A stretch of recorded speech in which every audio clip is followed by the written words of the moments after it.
अगर जिंदगी में कुछ पाना चाहते हो तो गीता के इन श्लोक को रोज एक बार जरूर सुनो। जिंदगी की कितनी भी मुश्किल से मुश्किल घड़ी क्यों ना जाए, उसे ऐसे मुश्किल समय में भी रास्ता जरूर मिल जाएगा। जय श्री कृष्ण। धृतराष्ट्र उवाच धर्म क्षेत्रे कुरुक्षेत्र संवेता युयुत्सवः मामकाः पांडवाश्चैव किम कुर्वत संजय। धृतराष्ट्र ने कहा, हे संजय, धर्म भूमि कुरुक्षेत्र में युद्ध की इच्छा से एकत्रित मेरे और पांडु के पुत्रों ने क्या किया।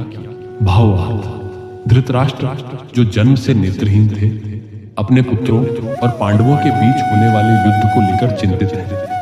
वे संजय से पूछते हैं कि धर्मभूमि कुरुक्षेत्र में दोनों पक्षों ने क्या किया।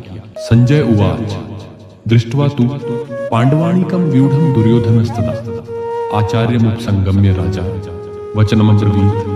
संजय ने कहा, उस समय राजा दुर्योधन ने पांडवों की सेना को व्यूहबद्ध देखा और आचार्य द्रोण के पास जाकर यह वचन कहा।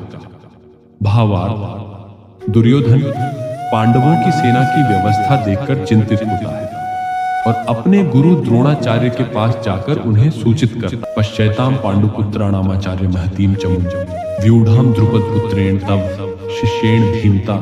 हे आचार्य, आपके बुद्धिमान शिष्य द्रुपद पुत्र धृष्टद्युम्न द्वारा व्यूहाकार खड़ी की हुई पांडुपुत्रों की इस बड़ी भारी सेना को देखिए। भावार्थ, दुर्योधन द्रोणाचार्य को पांडवों की सेना की शक्ति और उनके शिष्य धृष्टद्युम्न द्वारा उसकी व्यवस्था की ओर ध्यान आकर्षित करते हैं। अत्र शूरा महेश्वासा भीमार्जुन समायुद्धे युयुधानो विराटश्च द्रुपदश्च महारथा। इस सेना में बड़े बड़े धनुषों वाले तथा युद्ध में भीम और अर्जुन के समान शूरवीर सात्विकी विराट और महारथी राजा द्रुपद। भावा, दुर्योधन पांडवों की सेना में उपस्थित महान योद्धाओं की गणना करता है जो युद्ध में भीम और अर्जुन के समान है। धृष्टकेतुश्चेकितानः काशीराजश्च वीर्यवान पुरुजित कुंती भोजश्च शैब्यश्च नरपुंगवः। धृष्टकेतु चेकितान बलवान काशीराज, पुरुजित कुंती भोज और मनुष्यों में श्रेष्ठ शैब्य है। भावा, दुर्योधन पांडवों की सेना में अन्य प्रमुख योद्धाओं का उल्लेख करता है जो सभी वीरता में अग्रणी है। युद्धामन्युश्च विक्रांत उत्तमौजाश्च वीर्यवान सौभद्रः द्रुपदस्य च सर्व एव महारथा। युद्धामन्यु जो अत्यंत पराक्रमी है तथा वीर उत्तमौजा, सुभद्रा का पुत्र अभिमन्यु और द्रुपद का पुत्र धृष्टद्युम्न, ये सब महारथी हैं। भावार्थ, दुर्योधन अपने गुरु द्रोणाचार्य को पांडवों की सेना में शामिल महान योद्धाओं की जानकारी दे रहा है। वह यह बताता है कि पांडवों की ओर से लड़ने वाले सभी योद्धा पराक्रमी और महारथी हैं।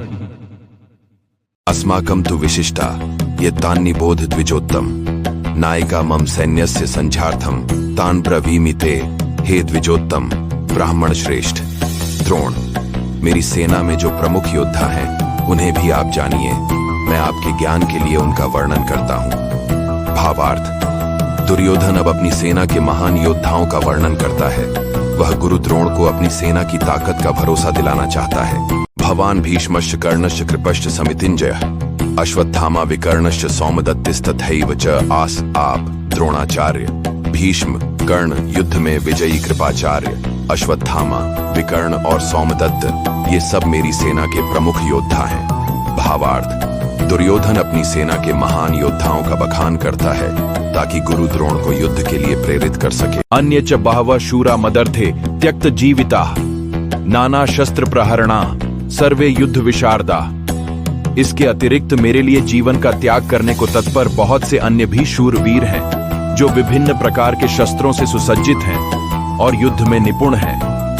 भावार्थ, दुर्योधन यह जताता है कि उसकी सेना में केवल नामी योद्धा ही नहीं बल्कि अनेक समर्पित और प्रशिक्षित सैनिक भी मौजूद हैं। अपर्याप्तम तदस्माकम बलम भीष्माभिरक्षितम पर्याप्तम त्विदमेतेषां बलम भीमाभिरक्षितम। भीष्म द्वारा रक्षित हमारी सेना अपर्याप्त नहीं है, जबकि भीम द्वारा संरक्षित पांडवों की सेना पर्याप्त है। भावार्थ, दुर्योधन अपनी सेना को बहुत बड़ी और बलशाली बताता है, परंतु फिर भी वह पांडवों की सेना को अधिक संगठित और सक्षम मानता है।